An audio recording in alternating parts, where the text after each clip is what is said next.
Hello everyone. In this lecture, we will start the new chapter that is refrigerants. Okay, so these refrigerants are basically chemicals. Okay, so refrigerant is a medium. If we want to define our refrigerant, we can define it as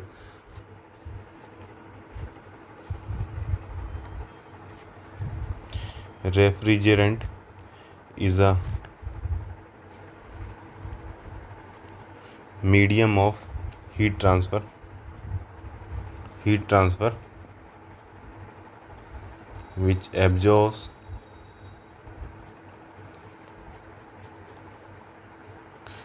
heat by evaporating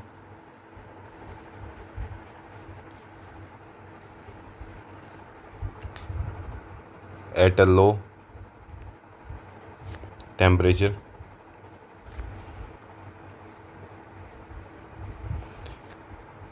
and gives out heat by condensing at high temperature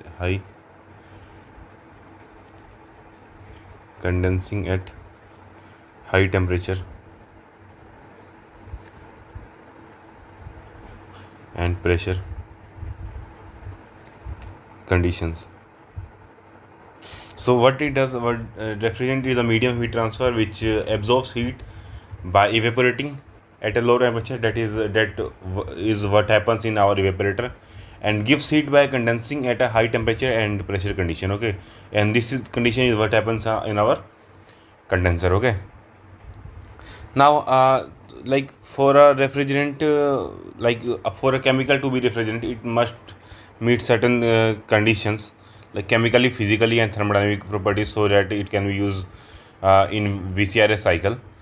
Also, good refrigerant should have safe working properties. Okay, it, although it should be economical, but it shouldn't be harmful, shouldn't be poisonous. Okay, so these conditions will be satisfied. Okay, there is one more point that since our requirements are different in each and every condition, so we cannot like define one a particular refrigerant which will be universally accepted. Okay, so for each and every system, we have to consider what refrigerant we should use to meet the required condition. Okay,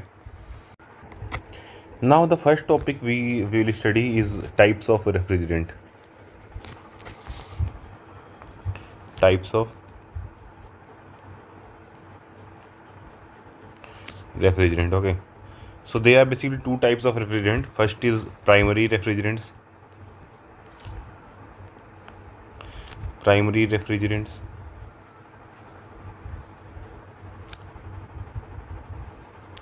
The second is secondary refrigerants.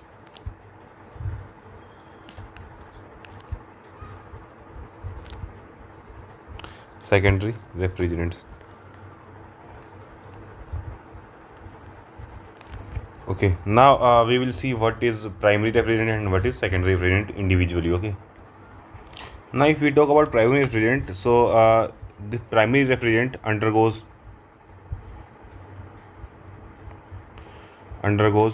cyclic process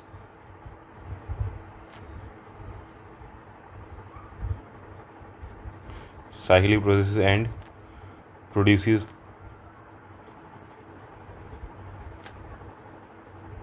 lower temperatures.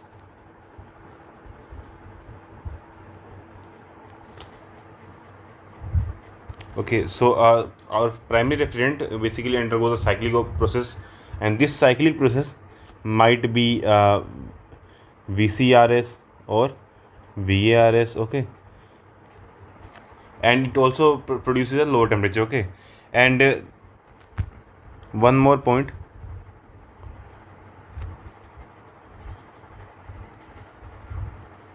these refrigerants may undergo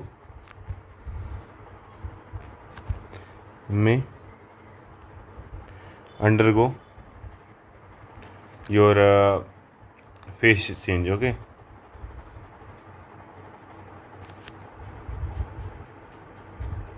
phase change. Okay, In that case, the heat transfer will take place due to latent heat. Okay. Now one more point in direct refrigerants, primary refrigerants. So that is here direct heat transfer takes place between between your refrigerant and cooling space. Direct heat transfer with cooling space. Okay, these are 3 points, and there are some certain examples of primary refrigerant that are like say R11, R22, R12, R134A, etc. Okay, these all are example of primary refrigerant. Okay, and for secondary refrigerants there are also certain condition. First is they don't undergo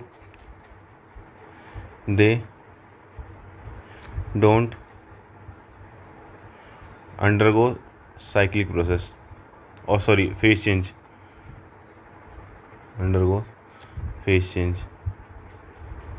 Okay, so these secondary refrigerant never undergoes phase change. Okay, and these are used where our primary refrigerant cannot reach. Okay, so let's say that so there are there one more point that is like these secondary refrigerants are first cooled using primary refrigerants,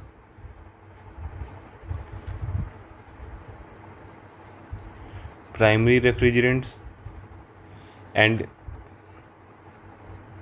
then used in cooling operations.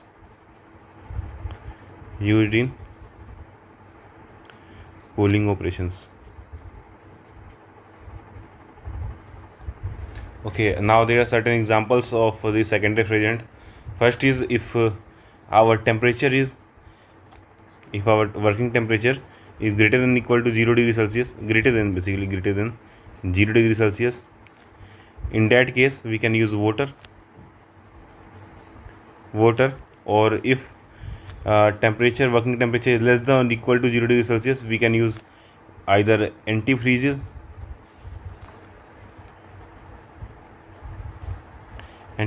or brine. Okay, so these are our primary refrigerant and secondary refrigerant. These are two types of refrigerant. Okay, now after that we will be moving to our designation of refrigerant. How do you denote the different type of refrigerants? Okay, so this topic is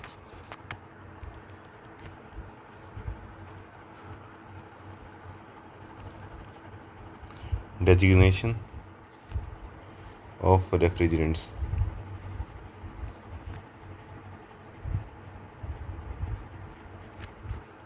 Okay, now if we talk about designation of refrigerant, let's first talk about saturated hydrocarbon.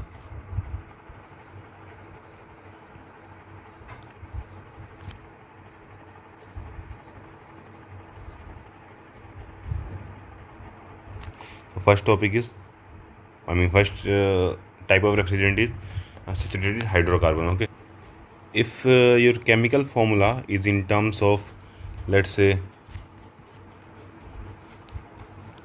CmHn, Fp, and Cl, Q. Okay, basically not all the. Okay, let's write it in this way. Okay, Fp and Clq. Okay, so this is our chemical formula for saturated hydrocarbon.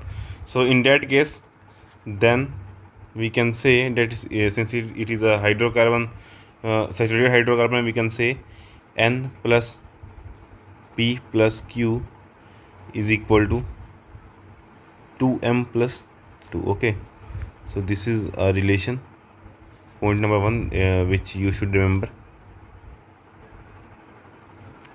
Okay, now the next point is In such cases, our designation is given by R m minus 1, n plus 1, and p. Okay, so this is our designation. Okay. If we talk about examples of saturated hydrocarbons, we can talk about R11 or R114. Okay. Now let's say that I want to write the chemical formula for R11 or R114. Okay.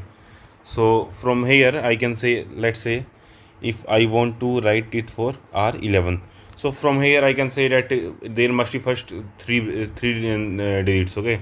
So I will write it as 0, 1, 1. Okay.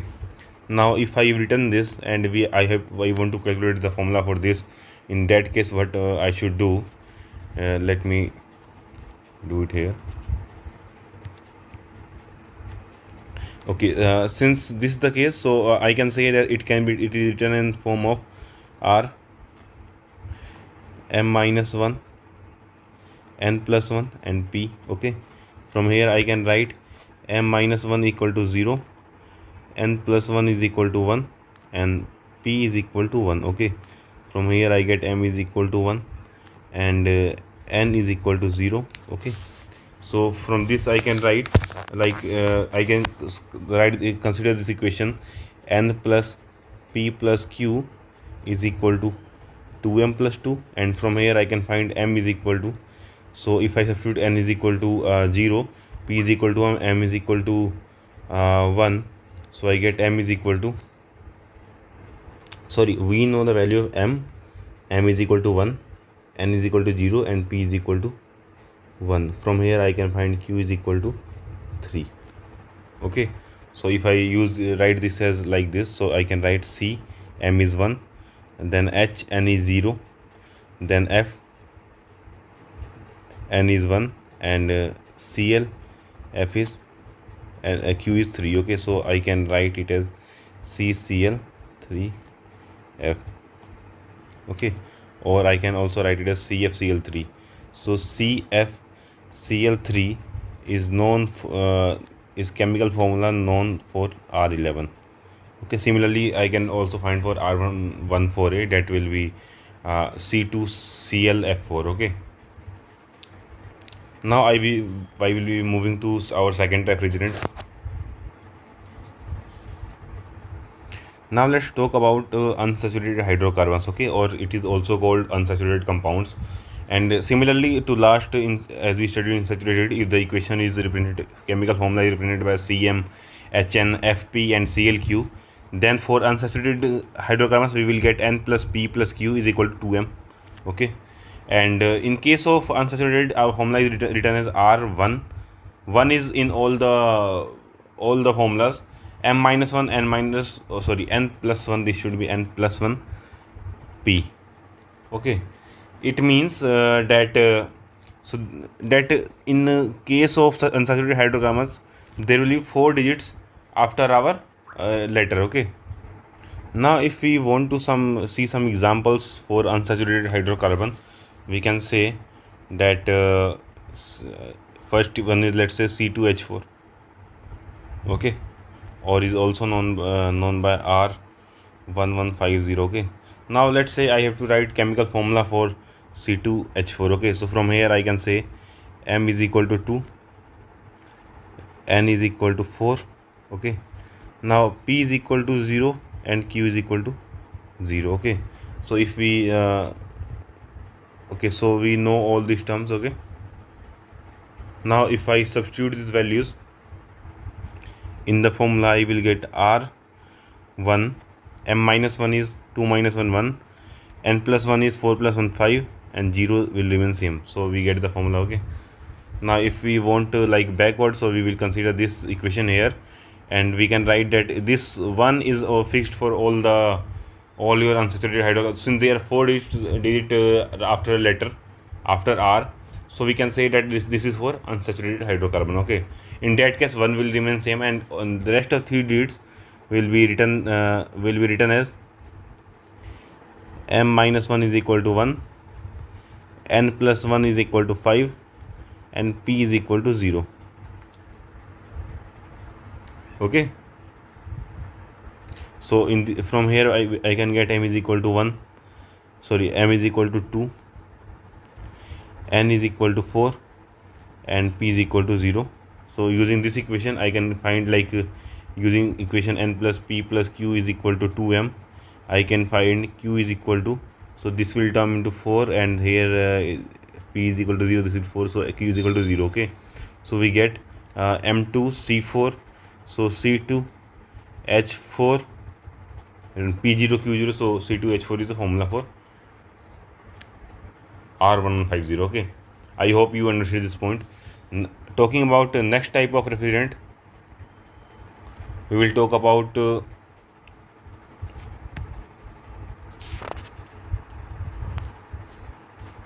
inorganic refrigerants.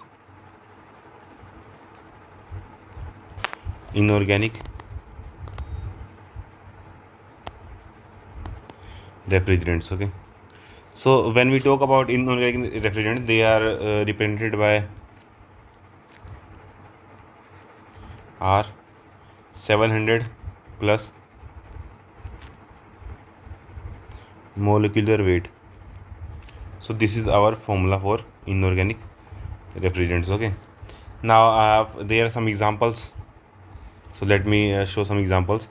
For example, compound like ammonia, NH3, H2O, okay, CO2, these compounds are called our inorganic compounds. Okay, and if we have to calculate our refrigerant, what is the formula for refrigerant for these cases, how can we calculate? So let's see, for NH3 we will write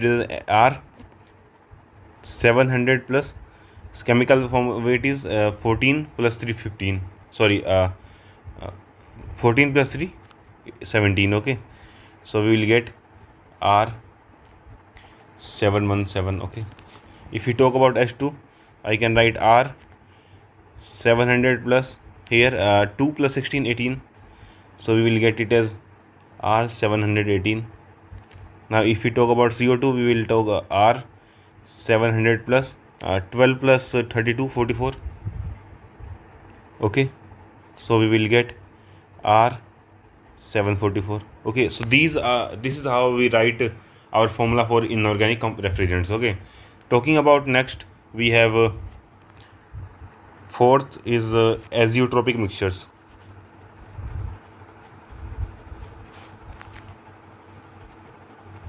Azeotropic mixtures. Okay, so what are azeotropic mixtures? Azeotropic mixtures are mixtures of refrigerant, mixture of refrigerants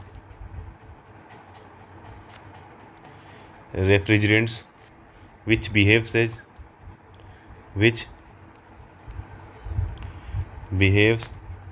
as pure substance. Okay, and this is represented by R500 series. R500 series, and this series is arbitrary.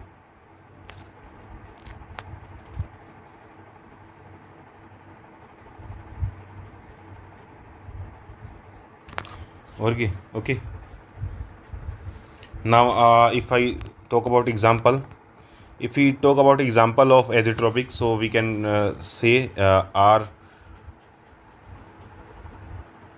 talk about R502. R502 is a mixture of R22 and R115. So after combining these two refrigerants, we get R502, which is our azeotropic mixture. Okay, now talking about next type. So this is our fifth type, zeotropic mixtures. Okay, so similar to that we have seen in case of azeotropic mixtures. So this zeotropic is also a mixture of refrigerants but are but doesn't act as a pure substance, but is not a pure substance. Okay, so it is also known as azeotropic mixtures.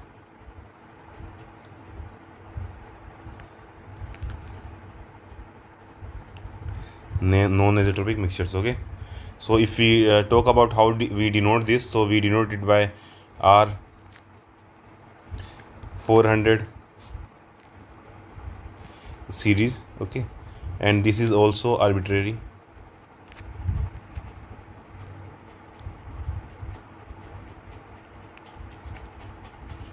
Okay, now if we talk about examples of R 400, so, sorry, of this zerotropic mixture, so we can talk about R 404A. And if we talk about R0404A, it is mixture of R125 plus R134A plus R143A. Okay, so this mixture doesn't behave as a pure substance. Okay, hence it is called zerotropic mixture. Okay, so with this we have completed our what are the different designations represented designation to represent our refrigerants. Okay, now we can move to what are the, first we will see some examples what type of refrigerants are used in which condition. Okay, so let's talk about it here. So let me write the topic here. Applications of refrigerants. Okay, so let's start with first. We will write for R11. R11 is used in central air conditioning.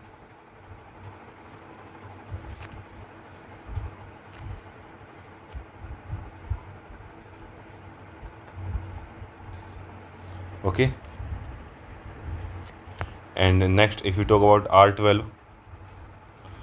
R12 is used in domestic refrigerator.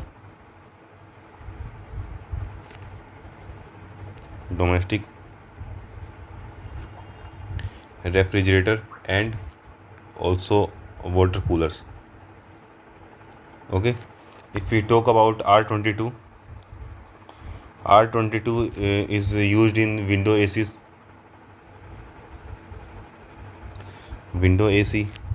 If we talk about R134A,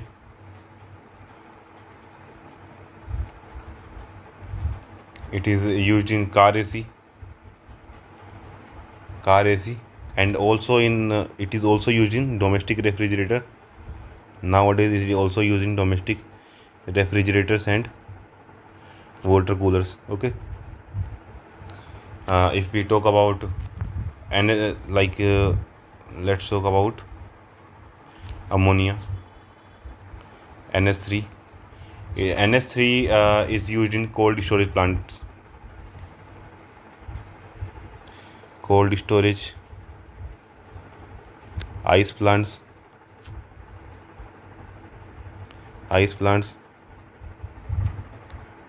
and also in some large application refrigerators. Okay, now if we talk about water, this water is used in H2O, lithium bromide absorption system.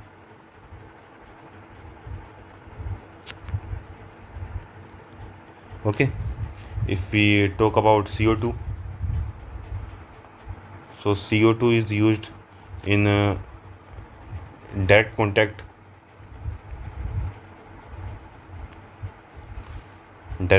refrigeration or freezing of the plant. Okay, it is also used in our transport. Okay, so next we can talk about our brine. So brine is used in our milk chilling plants. Milk chilling plants.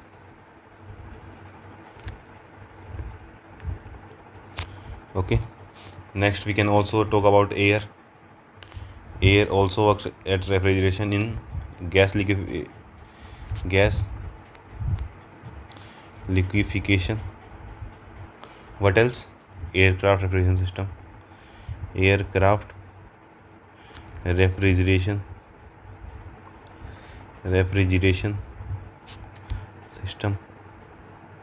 Okay, so these are some examples, some applications of your refrigerants. Okay, now we will move to our next topic, that is properties of refrigerants. Okay,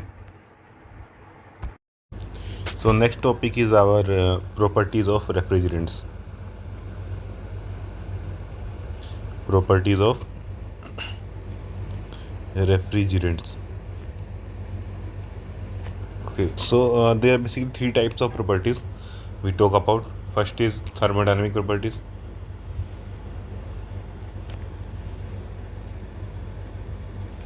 Thermodynamic properties.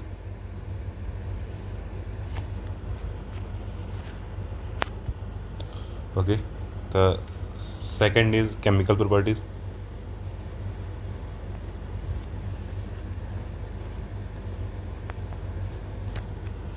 And the third one is physical properties.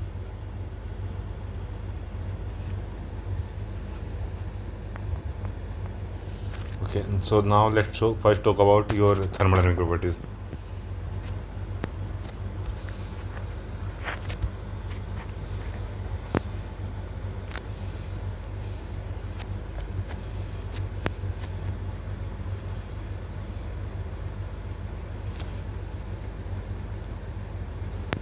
Thermodynamic properties. Okay, so one by one we will see what are the properties that a refrigerant must have.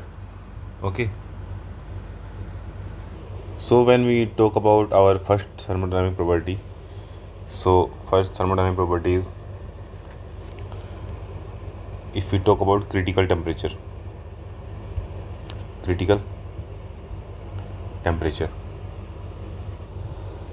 We know that in case of your refrigerant, let me draw a TS diagram here.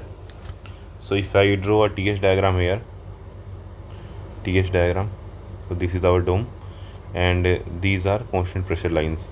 Okay, so our process will be represented using, okay, so this is our process. Now this point here represent our critical point. Okay, now since we are talking about critical temperature, we know that this condensing process 3 to 4 will interact with our ambient. Okay, and this T condenser must be greater than T ambient. Okay, and why this? To reject heat to the surrounding. Okay, now in summers we know that in India temperature reaches around 45 degrees Celsius. So we should have critical temperature should have high value. Okay, and hence since critical temperature should be high, so in India, if we use CO2 and ethylene,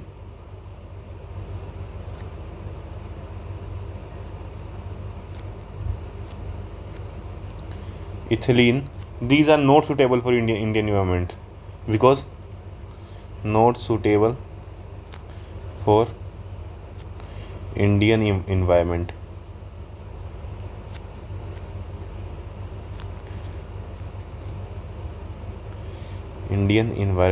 Okay, and why is not suitable?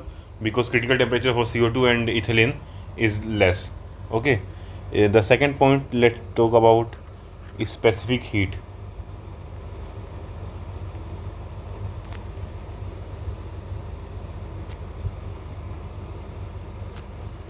Now let's again we will take the same TS diagram. Okay, so this is TS diagram we used in previous diagram. Okay, previous part also.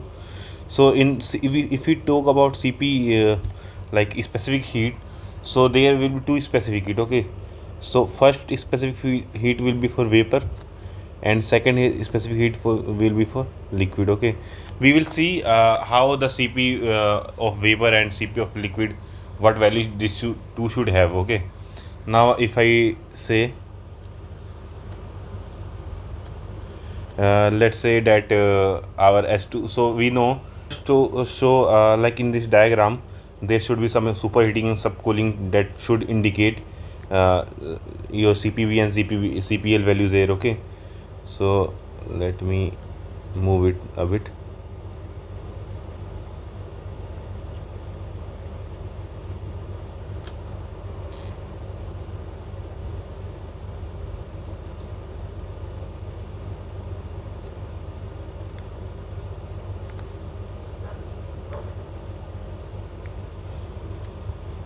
Okay, so this line we indicate our superheating here. Okay, so let's say this point is 2, so this point should be 2 dash. Okay, now this point is here is 3, and here there should be a subcooling. Okay, let's say this is subcooling and we get our values to be, so this is our point 1, 3, 4 and 4 dash. Okay, now let's see what happens, that we can say that during superheating H2 dash minus H2 can be written as CPV into delta T. Okay, now since it is written like this, so we can say that according to like this value of delta T, how much degree of superheating is there, the compressor work will increase. Okay, so to require the less compressor work, our degree of superheating should be low.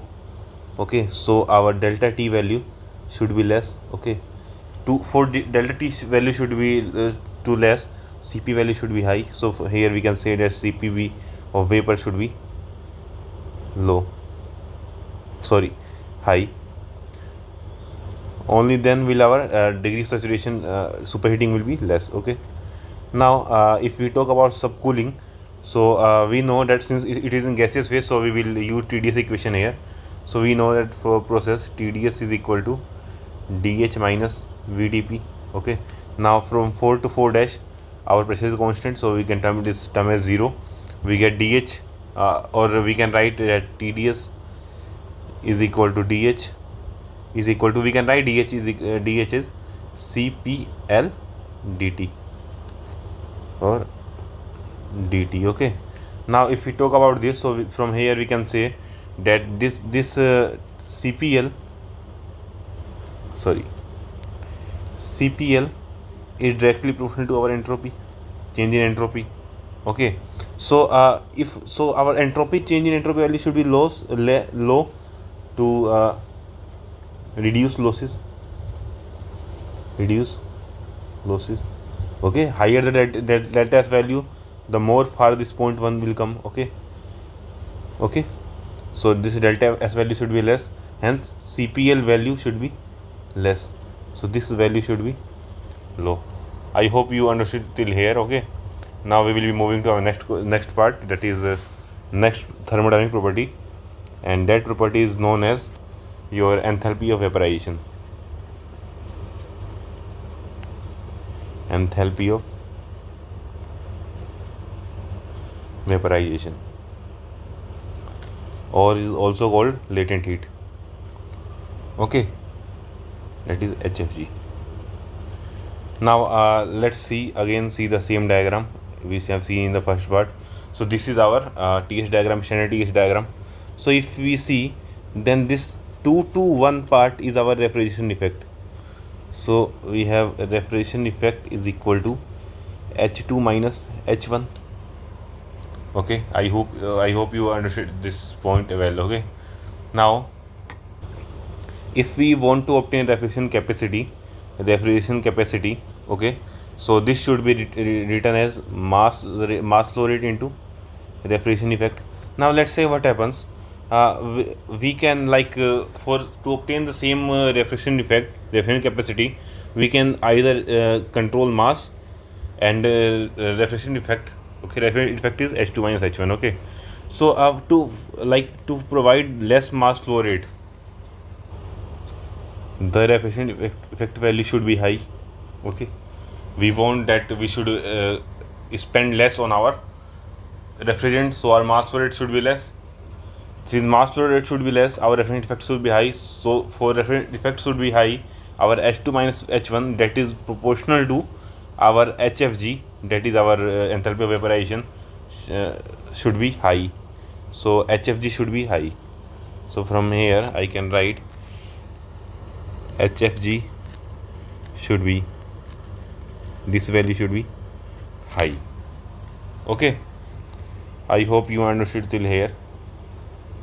Now if we talk about some general substances, so H2O is H2O have highest value of HFG, highest value. Okay, and if we talk about NH3, NH3 have commonly higher value because it is generally used in many industrial applications. Okay,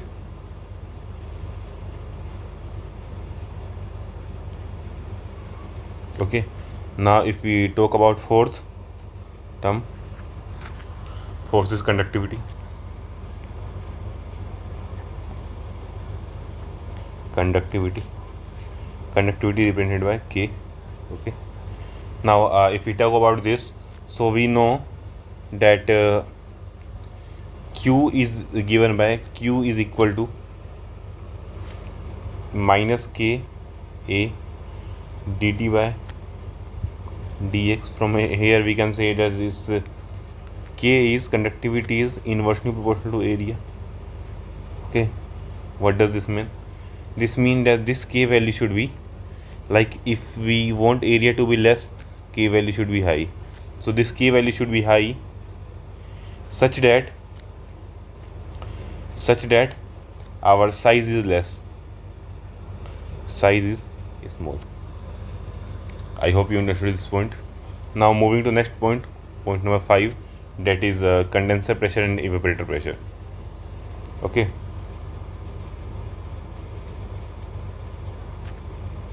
condenser pressure and 6th is evaporator pressure. Evaporator pressure. Now if we talk about condenser pressure and evaporator pressure, condenser pressure represented by PC, evaporator pressure by PE. Okay, so this PE, now this evaporator pressure should be around 1 atmosphere, around atmospheric pressure, I mean around atmospheric pressure, 1 atmosphere. And why is this? Because such that your refrigerant won't be leaking. Okay, if let's say your evaporator pressure is very less, if less than that of your atmospheric pressure, then your there will be some leakage. Okay, so to prevent this, we keep the value of evaporator pressure should be around the atmospheric only. Okay, now pressure on condenser should be some moderate value, some moderate value. Okay, and it should be shouldn't be too high, it should be low, because we know that the pressure condenser at pressure 0.3, like this dp value should be less. And why it should be less? Such that our construction, like compressor should be lightweight, compressor lightweight. And another point, that it should be like your condenser should also, condenser will also be lightweight. Okay, at higher pressure, the material for your construction of condenser should be will be more costly. Okay, so the condenser pressure should have some moderate values, and evaporator pressure should be around 1 atmosphere. Okay, now next we will talk about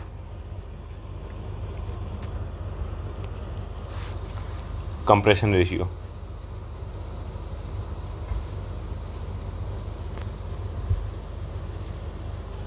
Compression ratio, that is depended by R. Okay, so we know that R is equal to volume at that's a BDC upon volume at bottom dead center and top dead center. Okay, and this is represented by Vs plus sort volume plus clearance volume upon clearance volume, and this is equal to 1 plus 1 by C. Okay, and we also know that for compression T2 by T1 is equal to P2 by P1 की power n minus 1 by n is equal to V1 by V2 की power n minus 1. Okay, now this V1 by V2 is what is known as your compression ratio. Okay, so if value of R increases, let's see here, if value of R increases, then what happens? Your RP value will also increase, and we can say since your RP value is more, so your work input will also be more. And if work input is more, I mean if RP is more, let's say that if your evaporator pressure is same, then condenser pressure will keep on increases, and that will result in increased work input, and refrigeration effect will decrease. Okay, what else? Volumetric efficiency decreases and COP decreases. Okay, so this value of R should be low. Okay, such that we obtain higher volumetric efficiency. Okay, now moving to next one, 8th, that is freezing point.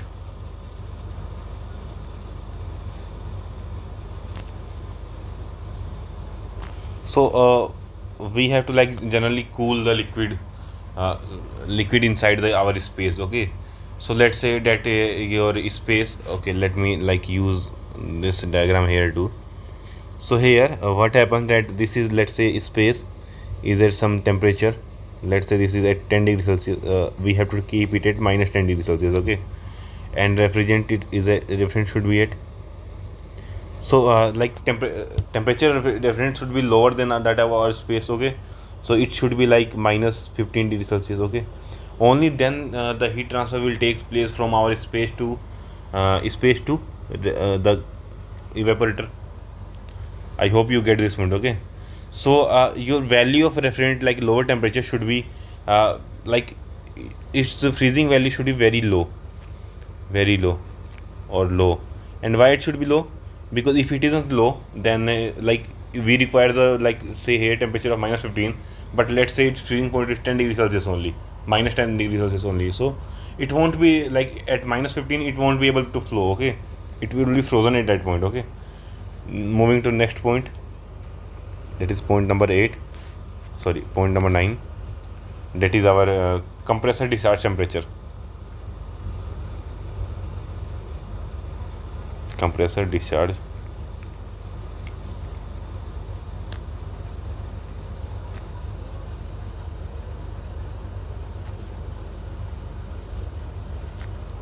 temperature is also represented by CDT. Okay, so this value of CDT should be low. Okay, and why it should be low? And why it should value be low? So let's say that like your compressor CDT represents shade 3. Okay, so if your compressor discharge temperature is high, it means that the material, like if we talk about, let's say that it protects the compressor temperature. Okay, compressor component should be of very high melting point material. Okay, or like at higher temperature, your what happens that your refrigerant decomposes. Okay, like we know that it's made of hydrocarbon or inorganic compounds. Okay, at very high temperature, what will happen? Your refrigerant will start decomposing. Okay, what else? Like oil inside the at higher temperature, oil inside your compressor will burn. Okay, and this will also include energy loss. So due to these conditions, so CDT value should be low, compressor discharge temperature should be low. Okay, now if we talk about next point, that is COP. So COP, we know, is directly inversely proportional to our running cost. Okay. So what do we need? We always need low running cost. Okay. So COP of the system should be high. Of course, this is a basic thing I just mentioned here. Okay. Now we have discussed your thermodynamic properties. Next, let's move to chemical properties.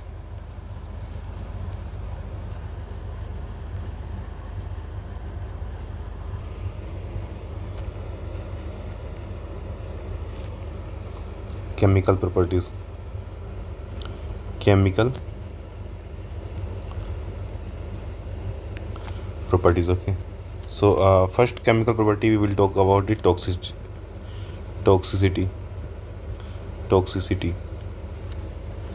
So it should not be, no, it should be, our reference should be non-toxic, or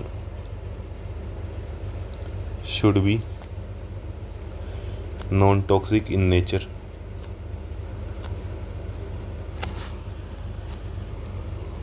The second point is flammability.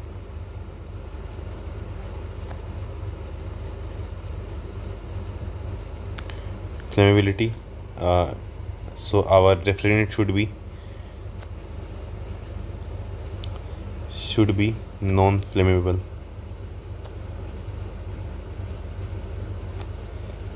Flammable in nature. Okay. Now next, if we talk about third property, that is action with oil.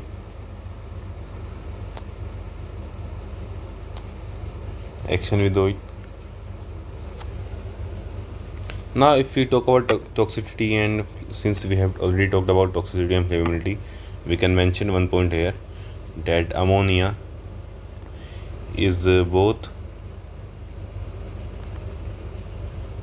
toxic and flammable.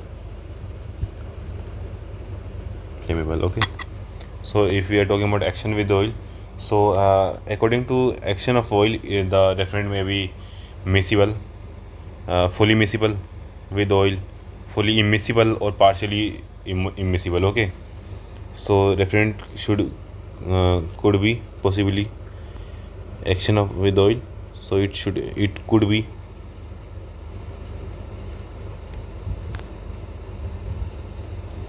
miscible,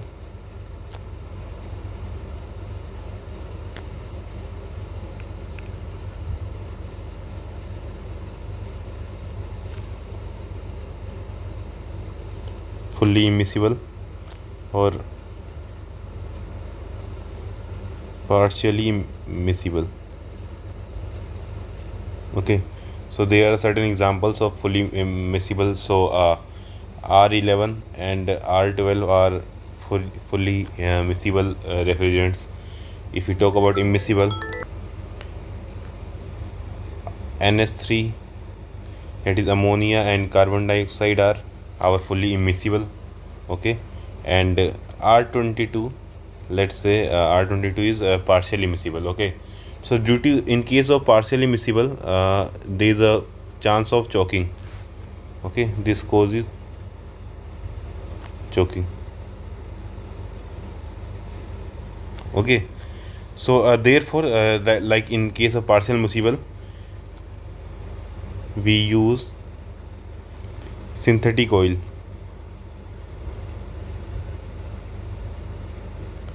In instead of our mineral oil, which we generally use in fully miscible and fully immiscible. Okay. Now since in case of like miscible and immiscible, in case of fully miscible, we use oil separator.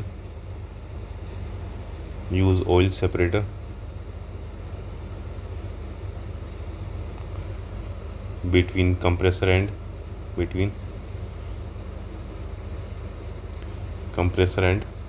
condenser.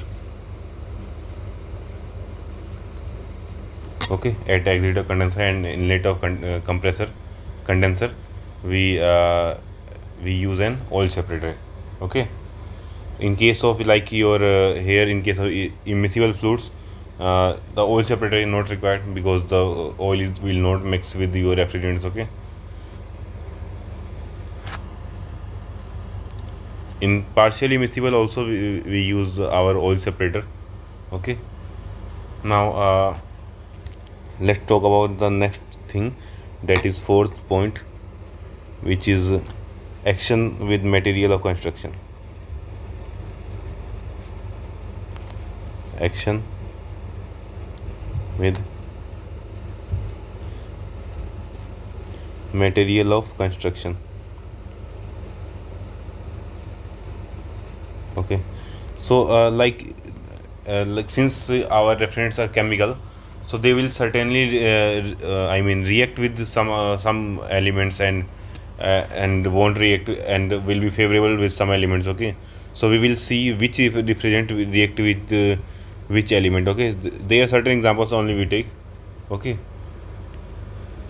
So we will talk about let's first talk about NH3, ammonia, and freon. Freon, or is also known as halocarbons. Halocarbon. Okay. So for both of these we will see what are our favorable materials and attack materials. Okay.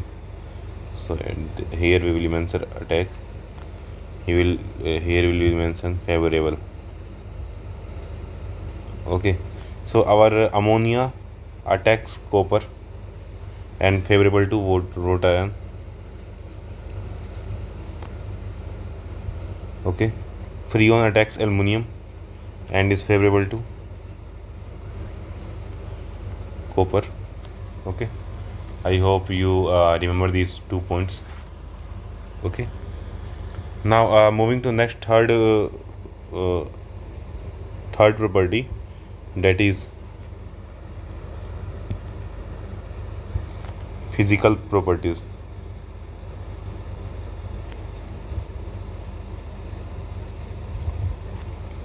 So in here first one is cost,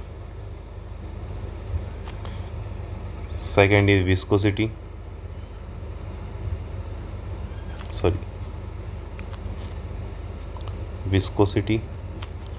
the third one is leak detection method.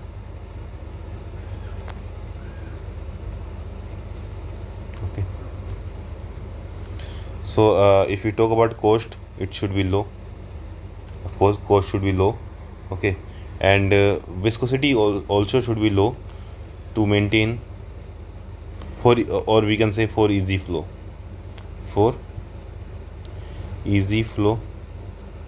of refrigerant. Okay. Now if we talk about leak detection method, like there shouldn't be any leakage in the refrigerant at any cost, but if it leaks out, then detection should be fast. Okay. So we will see what are the different leak detection methods. Okay. So I will make a few points here. Let's first talk about leakages.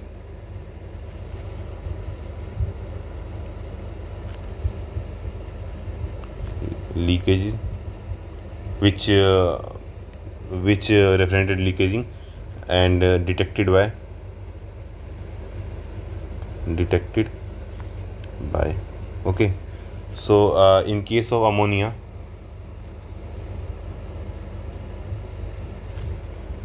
so ammonia leak is detected using sulfuristic method, and in this method we use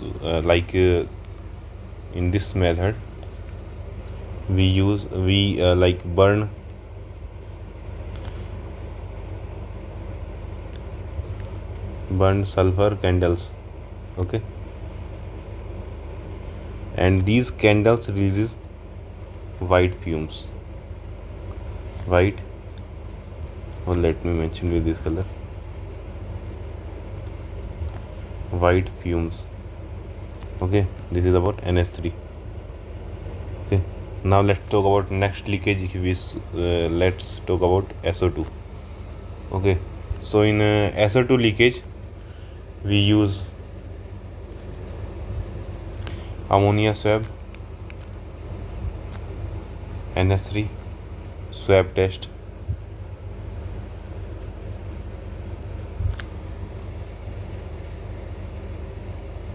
So this is a electronic leak detector, and it have very high sensitivity. Okay, now if we talk about let's next talk about halocarbons or freons or or let me mention halocarbons. So in case of halocarbons we use halide torch test. Halide torch test. Okay, if we talk about hydrocarbons or propane,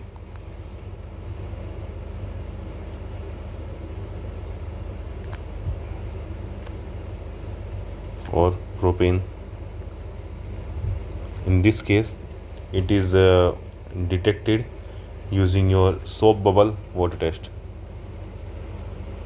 Soap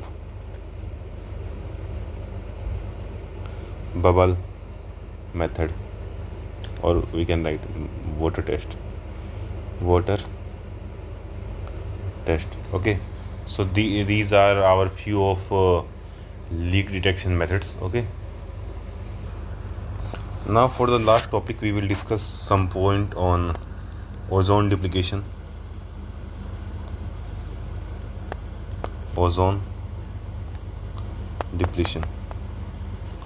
Okay, so there are few points that ozone layer is in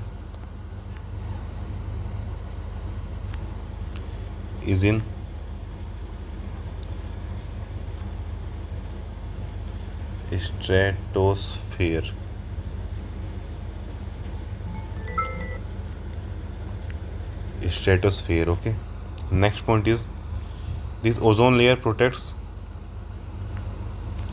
humans from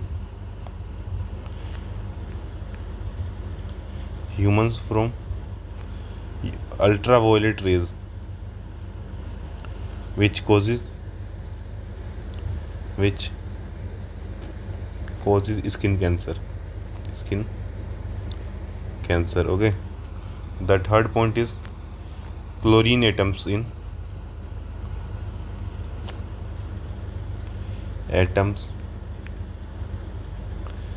in CFC causes ozone depletion.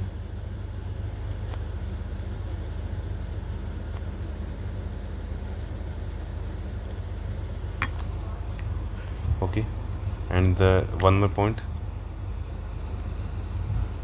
hydrochlorofluorocarbons have low ozone depletion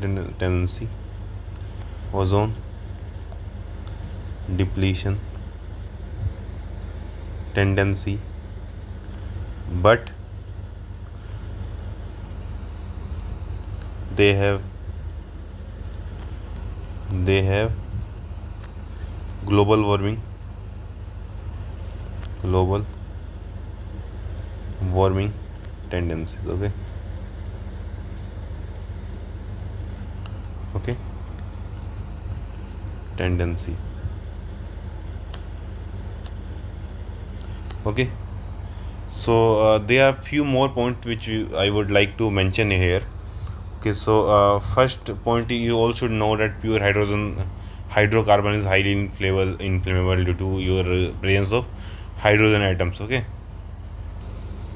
like I have told earlier that the NS3 is ammonia is flammable and toxic, hence not used in domestic refrigerators.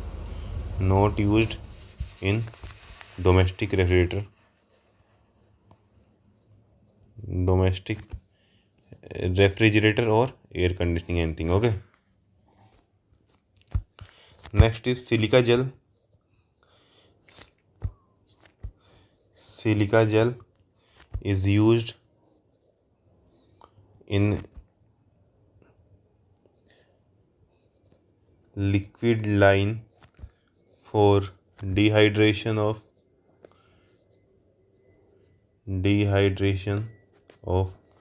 refrigerant.